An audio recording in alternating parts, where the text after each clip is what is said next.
അടുത്തതായി സംസാരിക്കുന്നതിന് വേണ്ടി നമ്മുടെ ജില്ലാ മെഡിക്കൽ ഓഫീസർ ഊർജ്ജസ്വലനായ മഴക്കാല പൂർവ്വ രോഗ പ്രതിരോധ പ്രവർത്തനങ്ങളുടെ ചുക്കാൻ പിടിച്ച് മുന്നോട്ട് പോകുന്ന പ്രിയപ്പെട്ട ഡോക്ടർ KM സിറാബുദ്ദീൻ അവരെ ക്ഷണിച്ചുകൊള്ളുന്നു.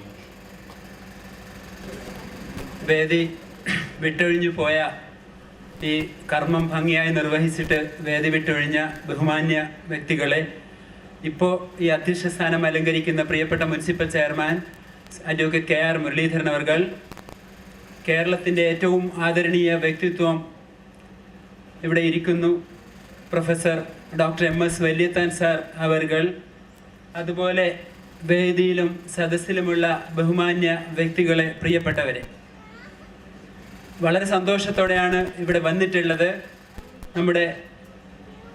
എന്നെ ക്ഷണിച്ചപ്പോൾ ഒരുപാട് ബുദ്ധിമുട്ടാണ് പറഞ്ഞത്. കാരണം മുഹമ്മയിലാണ് താമസിക്കുന്നത്, സൺഡേ ആണ്, ഡ്രൈവറും വണ്ടിയൊന്നും വരില്ല.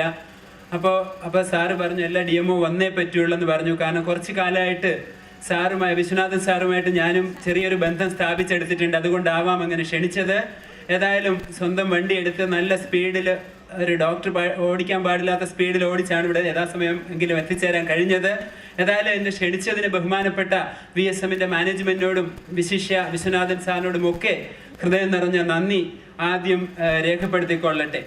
പത്മവിഭൂഷൺ ലഭിച്ച ബഹുമാന്യനായ MS വല്യത്താൻ സാറിൻ്റെ ജന്മം കൊണ്ട് അനുഗ്രഹീതമായ മണ്ണിലാണ് ഞാനിപ്പോൾ നിൽക്കുന്നത് എന്ന് എനിക്കറിയാം. കേരളത്തിൽ മോഡേൺ മെഡിസിൻ്റെയും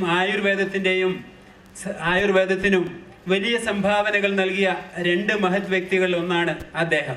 മറ്റൊന്ന് നമുക്കറിയാം, അങ്ങ് കോഴിക്കോടുള്ള doctor CK Ramachandran sir. Doctor CK Ramachandran sir ഈ അടുത്ത കാലത്ത് പറയുകയുണ്ടായി, ഞാൻ ഉൾപ്പെടുന്ന ഡോക്ടർമാരുടെയൊക്കെ സ്റ്റെതസ്കോപ്പിൻ്റെ നീളം കുറക്കണമെന്ന് പറയുകയുണ്ടായി. അപ്പോൾ ആദ്യം ഞാൻ സ്റ്റെതസ്കോപ്പ് എടുത്തൊന്ന് നോക്കി, ഇതിൻ്റെ നീളം ഇനി വെട്ടിക്കുറച്ചാൽ എങ്ങനെ നെഞ്ചിൻ്റെ അടുത്തേക്ക് പോവുക. പിന്നെ അത് ആഴത്തിൽ ആലോചിക്കുമ്പോഴാണ് മനസ്സിലാവുന്നത് എന്ത് അദ്ദേഹം സൂചിപ്പിച്ചത്. ഇപ്പോൾ കാലം ഒരുപാട് മാറി. മുൻകാലത്തുണ്ടായിരുന്ന ഈ വൈദ്യരത്നങ്ങൾ, അല്ലെങ്കിൽ ആലപ്പുഴയെ സംബന്ധിച്ച് പറഞ്ഞാൽ ഷേണായി സാർ പോലുള്ള തങ്ക നാണയങ്ങളൊക്കെ ഇന്ന് വിരളമായി വരികയാണ്, സംശയമില്ല. ഇതിങ്ങനെ പറയുമ്പോൾ DMO അങ്ങനെ പറഞ്ഞു ഇങ്ങനെ പറഞ്ഞു, നാളെ എന്തെങ്കിലും വരുമെന്ന് ഭയമുണ്ട്. ഏതായാലും അതിൻ്റെ ഒരു നാവിനൊരു കുഴപ്പമുണ്ട്. എങ്കിലും ഉള്ളത് പറയുന്നതിൽ മടിയില്ലാത്ത ആളാണ് ഞാൻ.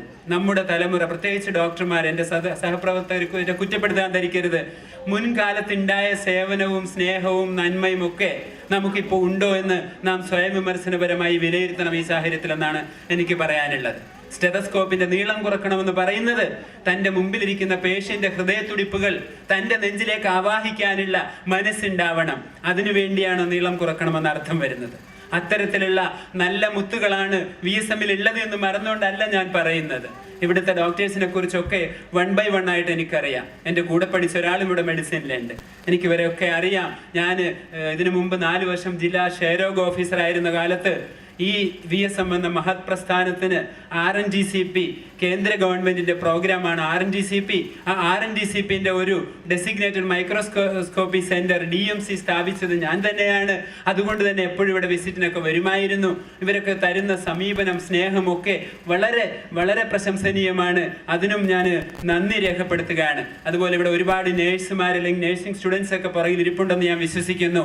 മുൻകാലത്ത് ഡോക്ടർ പറഞ്ഞ പോലെ തന്നെ നിങ്ങളെയും പറയാനുണ്ട്, ഞാനൊക്കെ പഠിച്ചിരുന്ന കാലത്ത് ഉണ്ടായിരുന്നു, ഇവിടെ ഉണ്ടെന്ന് തോന്നുന്നു, എനിക്കറിയത്തില്ല. ഏതായാലും അതും കുറഞ്ഞു വരികയാണ്. അതായത് രാവിലെ സുപ്രഭാതത്തിൽ ബെഡ് മേക്കിംഗ് എന്ന് പറഞ്ഞൊരു പരിപാടി, ബെഡ് മേക്കിംഗ്.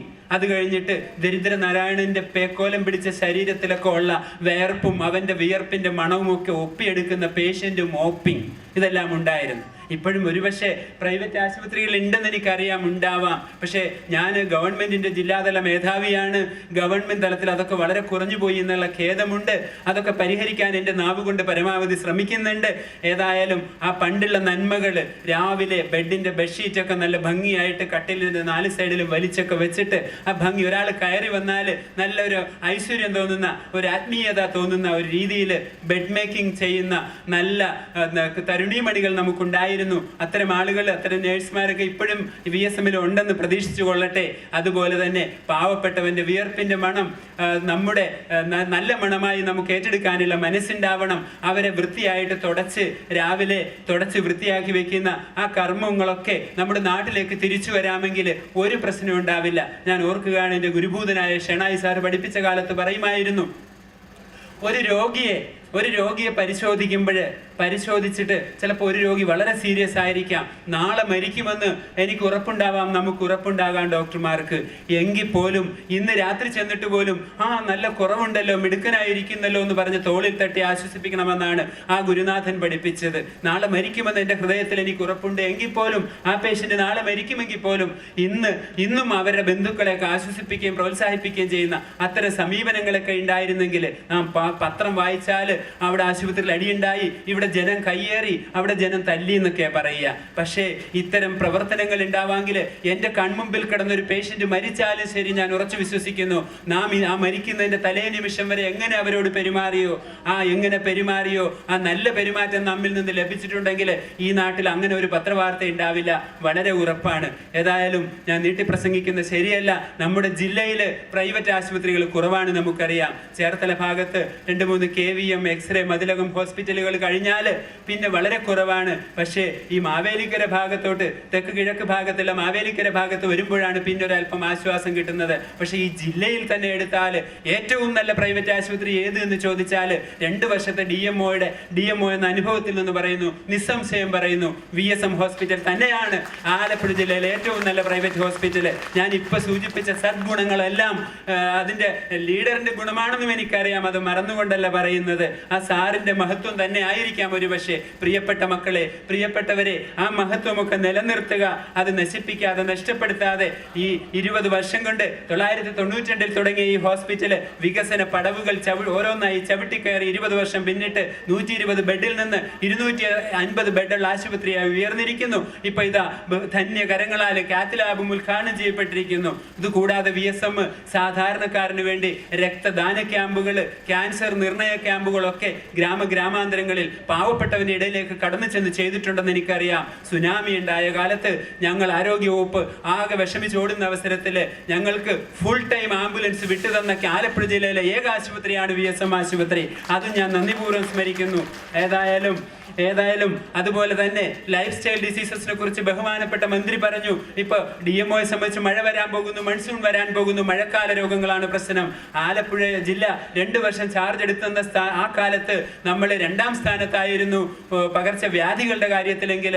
ഭാഗ്യവശാല് ഞാൻ DMOയിൽ നിന്ന് അടുത്ത പ്രൊമോഷന്റെ പടവിൽ നിൽക്കുമ്പോൾ ഇപ്പൊ എനിക്ക് അഭിമാനമുണ്ട്, പകർച്ചവ്യാധി പ്രതിരോധ നിയന്ത്രണ രംഗത്ത് 2ാം സ്ഥാനത്ത് എത്തിയിട്ടുണ്ട്. അത് എന്റെ മഹിമയാന്ന് ഞാൻ അവകാശപ്പെടുന്നില്ല, മറിച്ച് പ്രിയപ്പെട്ട ജനപ്രതിനിധികളുടെ തന്നെയാണ്. കാരണം നമുക്ക് വിളപ്പിൽശാലയില്ല, നമുക്ക് മാലിന്യങ്ങളുടെ പ്രശ്നങ്ങളില്ല. കാരണം എല്ലാ ജനപ്രതിനിധികളും, കക്ഷിരാഷ്ട്രീയ ഭേദമന്യേ എല്ലാ ജനപ്രതിനിധികളും അകമഴിഞ്ഞ സഹായം, അവരുടെ എണ്ണയിട്ട് അച്ചു പോലുള്ള പ്രവർത്തനം, അവരുടെ ഇടപെടലുകൾ, ഞങ്ങളിൽ തെറ്റ് കാണിക്കുന്ന, ഞങ്ങളിൽ ശരിയായ വഴിയിലേക്ക് നടക്കാത്ത ഡോക്ടേഴ്സിനെയും സ്റ്റാഫിനെയൊക്കെ നേരെ കൊണ്ടുവരാനൊക്കെയുള്ള ആ ജനപ്രതിനിധികളുടെ ഈ ജില്ലയിൽ ഇടപെടൽ കൊണ്ടാണ് ഈ ജില്ല.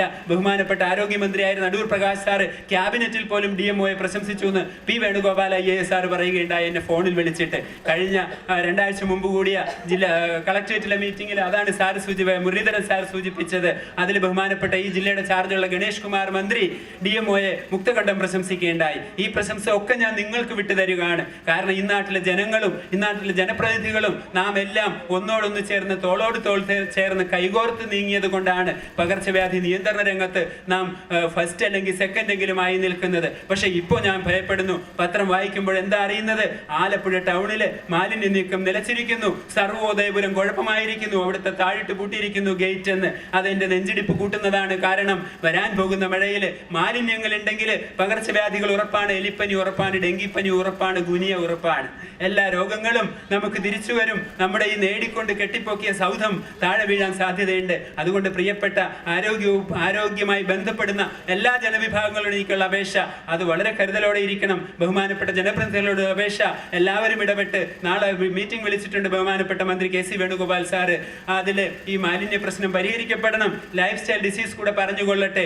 ഇത് പകർച്ചവ്യാധി രോഗങ്ങളെ കുറിച്ച് നമ്മൾ കൂടുതൽ വാചാലരാകുമെങ്കിലും സത്യത്തിൽ ബഹുമാനപ്പെട്ട അടൂർ പ്രകാശ് സാർ സൂചിപ്പിച്ചതാണ് ശരി. ലൈഫ് സ്റ്റൈൽ ഡിസീസസ് ആണ് ഏറ്റവും കൂടുതലുള്ളത് നമ്മുടെ നാട്ടിൽ. പ്രമേഹത്തിന്റെ ലോകതലസ്ഥാനം കേരളമാണ്. കേരളത്തിൽ തന്നെ ആലപ്പുഴയാണെന്നറിയുക. ആലപ്പുഴയിൽ പ്രമേഹം ഏതാണ്ട് 18%. ഈ 5-ൽ-1 പ്രമേഹമുള്ള നാടായി നമ്മുടെ ആലപ്പുഴ മാറിയിരിക്കുന്നു. ഞാനൊക്കെ പഠിക്കുമ്പോൾ വൈറ്റ് കോളേഴ്സിന്റെ അസുഖമായിരുന്നു ഷുഗർ എങ്കിൽ, ഇന്ന് സാധാരണക്കാരന്റെ അസുഖമാണ്. സാധാരണക്കാരൻ പോലും ഇന്ന് വയലിൽ പോയി പണിയെടുത്ത് കാരിരുമ്പ് പോലുള്ള മസിൽ ഉണ്ടാക്കാൻ ശ്രമിക്കുന്നില്ല. മറിച്ച് എന്റേതുപോലുള്ള ഉണക്ക മസിലുള്ളവരായി തൊഴിലാളികൾ പോലും മാറിക്കൊണ്ടിരിക്കുന്നു. അതുകൊണ്ടാവാം ജീവിത ശൈലി രോഗങ്ങൾ. ലൈഫ് സ്റ്റൈൽ ആകുമ്പോഴാണ് ലൈഫ് സ്റ്റൈൽ ഡിസീസസ് ഉണ്ടാകുന്നത്.